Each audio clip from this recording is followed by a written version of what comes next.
Hello, it's Sarah from Hardcover Hearts, and I'm here with my week of reading wrap-up.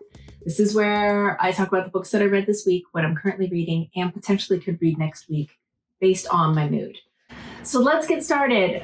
First thing I read, which was phenomenal. Absolutely phenomenal. This is Hisham Matar's The Return, Fathers, Sons, and the Land in Between. Now, I spoke about this last week in terms of, and in reference to reading books about triggers and the fact that nonfiction hits different than fiction when you read about something that's difficult for you to read. And I want to thank everyone who pitched in a point of view on that. That was incredibly helpful. I ended up DNFing this book. This is Shikafeh Azar's The Enlightenment of the Greengage Tree. Gorgeous book that I wanted to read, but there was something happening that I knew I wasn't going to be able to get past, and I had a feeling that it was going to repeat itself over and over. So I did the right thing because I put this down, this fiction book, and doubled my efforts here on this nonfiction book. So this story here is that Hisham Matar's father, this is a true story, his father was very successful, had a vast network, and had money from an export business that he had started. And so he was very much a threat to the Gaddafi regime. The regime proceeded to basically kidnap him and put him, as well as many, many members of his extended family, in prison, in a political prison, and he has never been heard from again. And the assumption is that his father died in prison at the hands of torturers.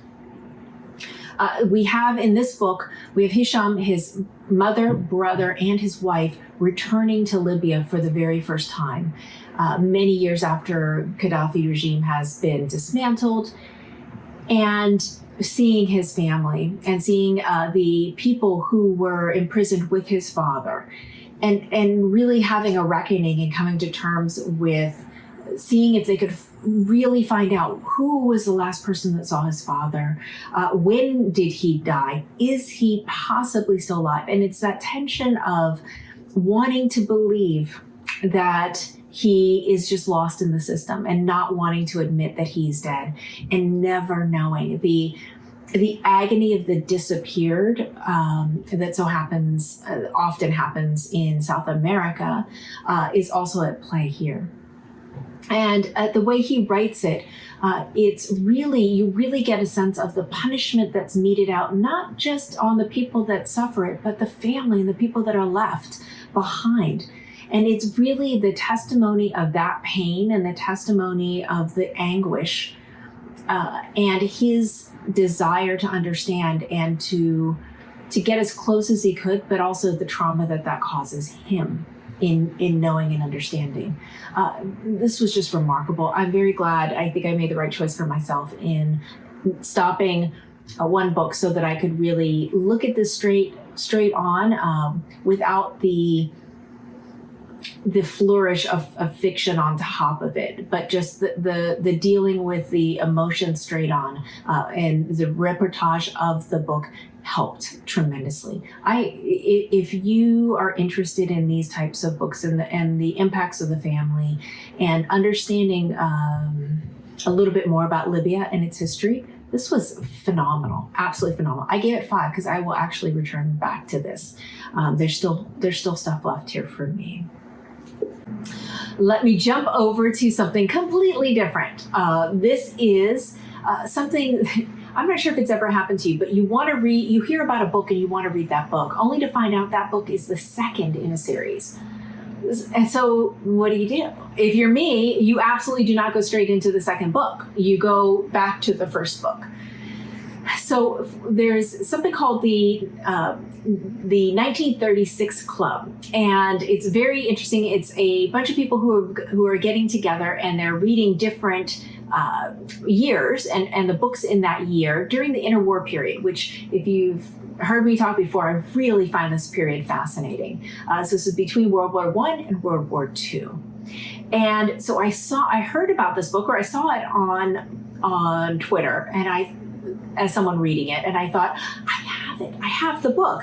And so the book I have is The Weather in the Streets by Rosamond Lehmann. Look at this gorgeous, gorgeous cover. So I got super excited. I was like, perfect, only to find out it's the second book. So I had to go back and get the first one. Luckily, I was able to find it on audio. So I listened to this. This is Invitation to the Waltz, which is number 1 of the duology. And we have Olivia. We open up on Olivia being woken up on her birthday and being told to get dressed and come down for breakfast. You know, Olivia is a really interesting narrator. She's a teenager. She is about to get kind of gearing up for her very first dance. And she's got a very beautiful older sister who kind of steals the spotlight and the limelight. We kind of open and we get the backstory of the setup for this dance. And then most of the book really focuses on the activities that happen in this dance and the social peril of going in there, being young, having this beautiful older sister, your dance card isn't filled. Is anyone going to ask you to dance? The terror of that.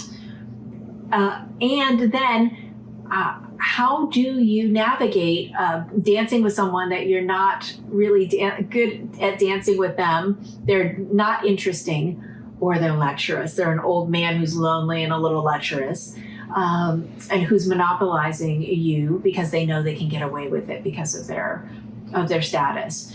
And you know, you don't know many of these people, and you're getting to know them through this very strange construct of a social setting.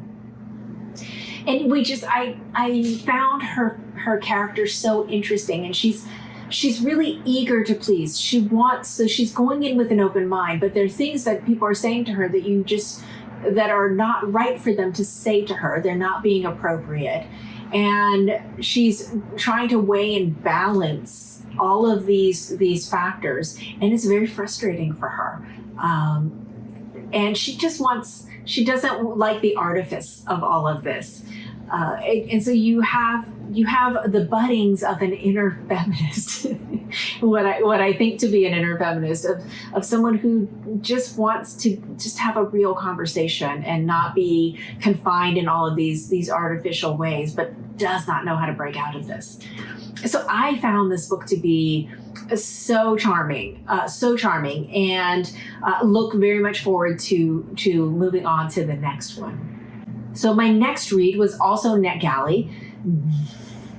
This one is a recent one. This one just came out this year. So I decided to move from trying to clear the backlog and trying to jump up to the top to things that I was really excited to read based on what I'd heard about it in the previews and the buzz. This is The Recent East by Thomas Gratton. Now, I read about this. It sounded so interesting. What I read about was that a family gets awarded or inheriting their mansion that is in East Germany after having fled for a few at least a generation. So I thought, oh, that sounds really cool. This was actually not a Sarah book, and not a book for me, in two ways specifically. Let me tell you a little bit about the story. The story we have 3 characters that we're really focused on, and they are the ones that are moving into this home in East Germany. It's grim. Circumstances are grim. Beat is an alcoholic. She is suffering from a horrible depression. She has just separated from her husband, brought her kids from America to East Germany, and then just kind of abdicated any kind of responsibility for herself, for the kids, for anything. So they're in this big house, but they don't have any furnishing. They start to just steal things that they find in other homes that they're able to walk into and get things. And it's just bleak. It's bleak. It's dark. It's cold. Everyone's making horrible decisions. I think the children are 12 and 13. They're making really bad choices because they don't have any kind of adult supervision or guidance. They have an older cousin who kind of takes them under his wing. We're not sure about him and about the how good of a character he is, a role model or someone to really take care of them. In some cases he does, in some cases he's really makes bad choices.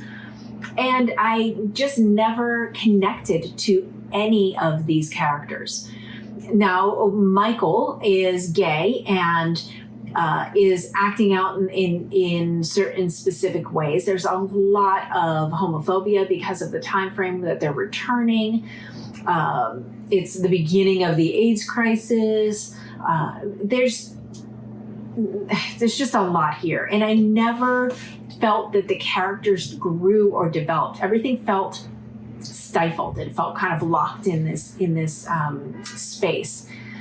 And while they may have changed settings or changed partners, I didn't feel any internal change in who they are, their decision-making abilities, which I consider to be part of progression of a character or of a person.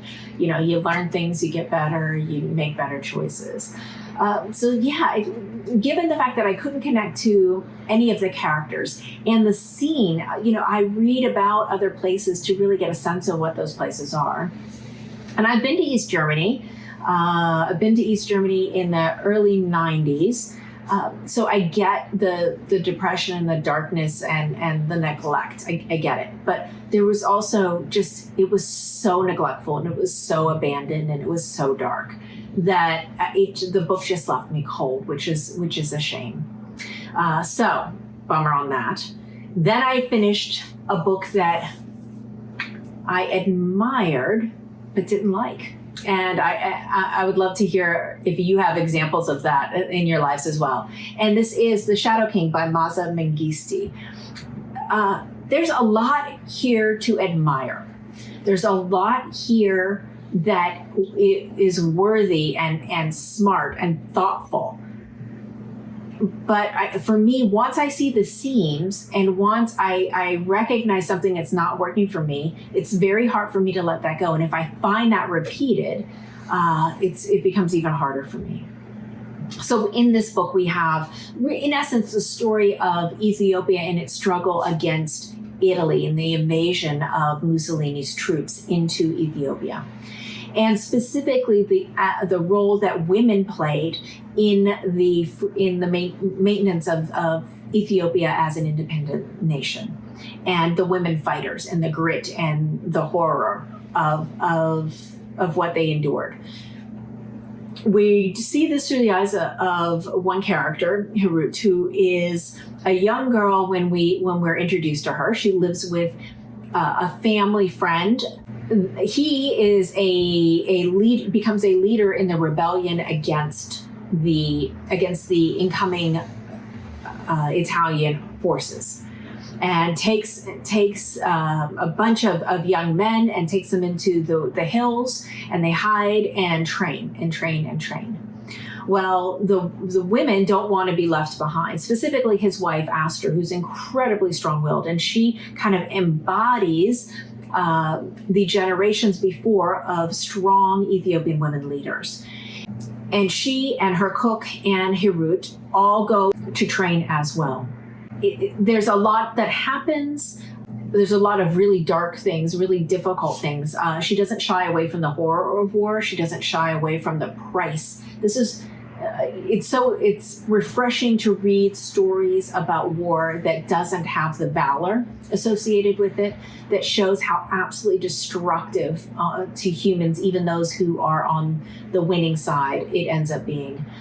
There's a lot of complexity here. Also have on the Italian side a point of view, we have a photographer who is Ettore, who is there to document. And he's really leveraged by Carlo Fuseli, who is the main leader in this part that's going into conflict with Kidane and his troops. He also was, ironically, a character in this book.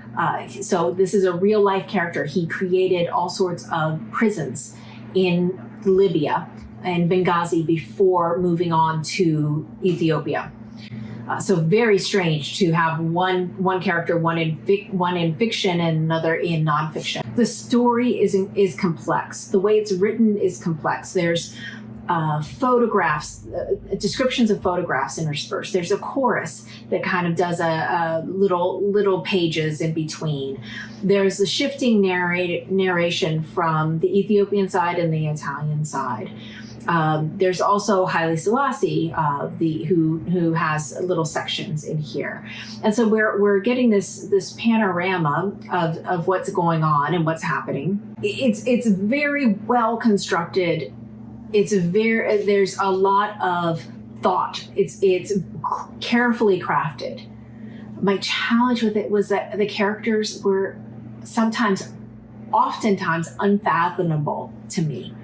And I don't always have to understand the characters, but there's some decisions that the characters make that I just didn't understand. I didn't understand, and I wasn't given enough to really push that forward.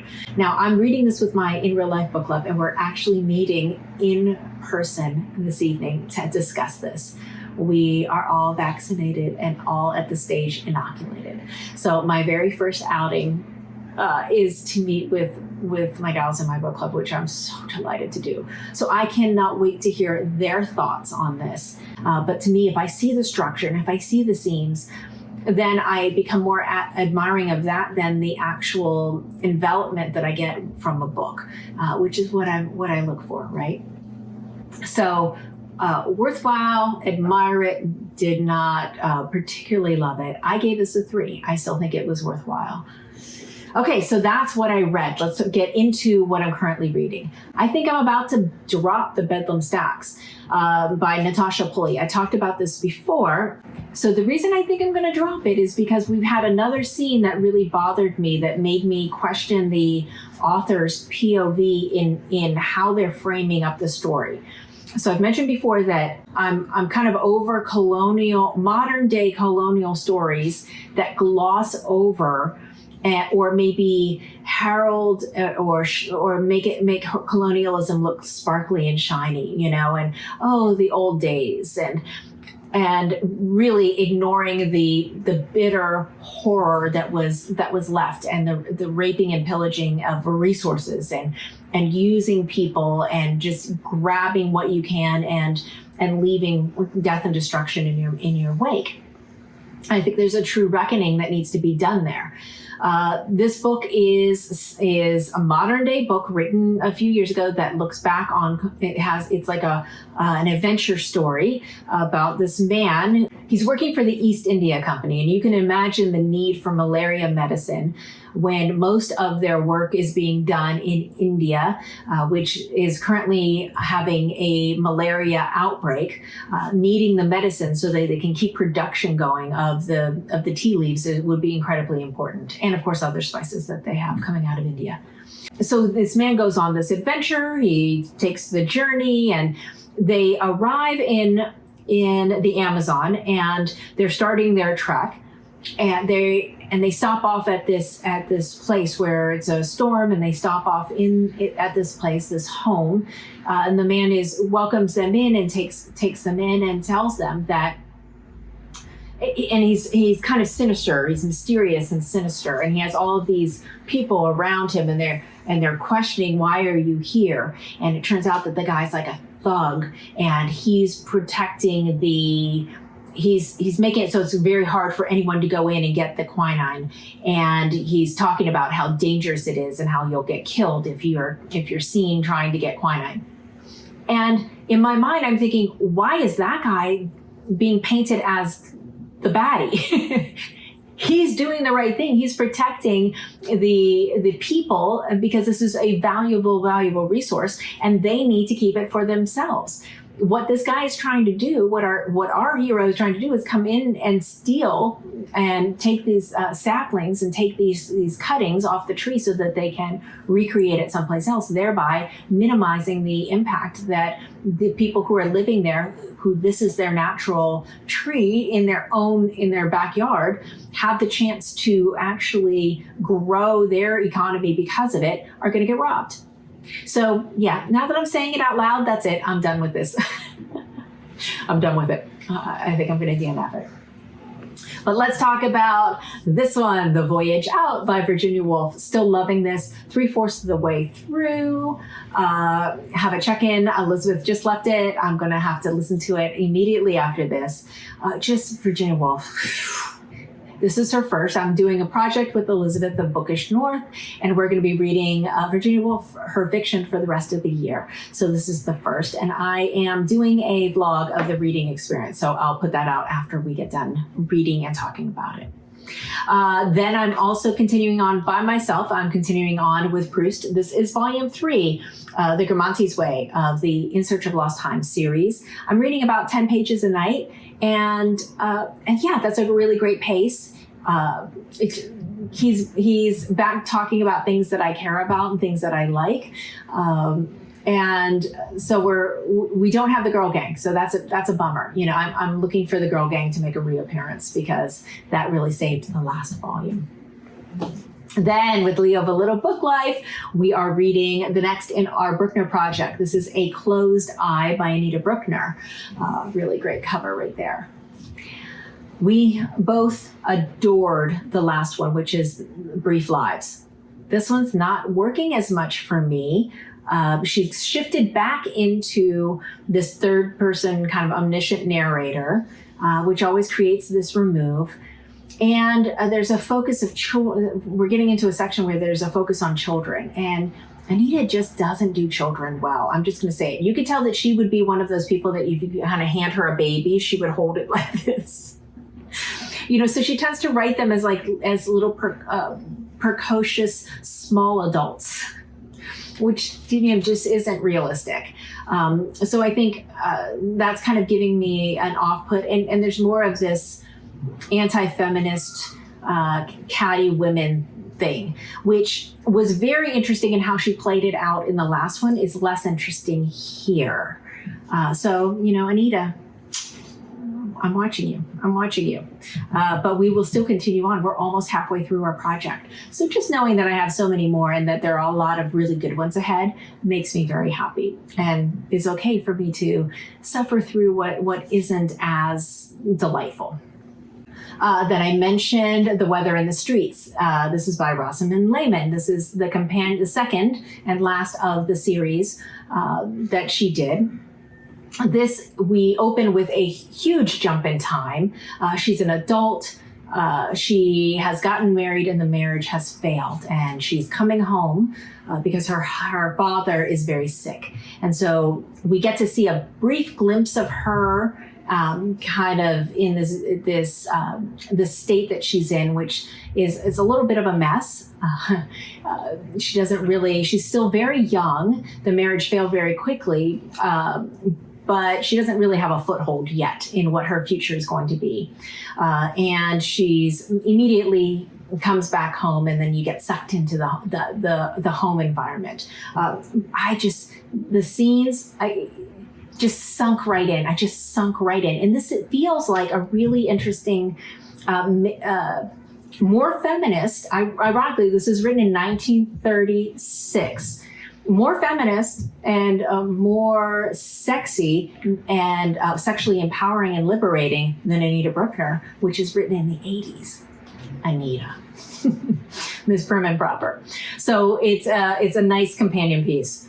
So that's it. I would love to know, have you read any of these? What are your thoughts? And most importantly, we are still in a pandemic. If you have not yet gotten your vaccine, I do hope that you're able to do so very soon.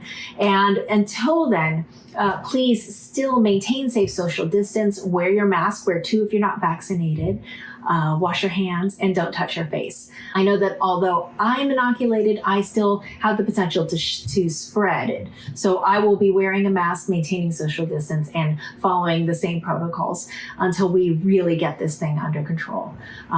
So that's it for me for now. Thank you so much for watching, and I'll look forward to seeing you later. Bye.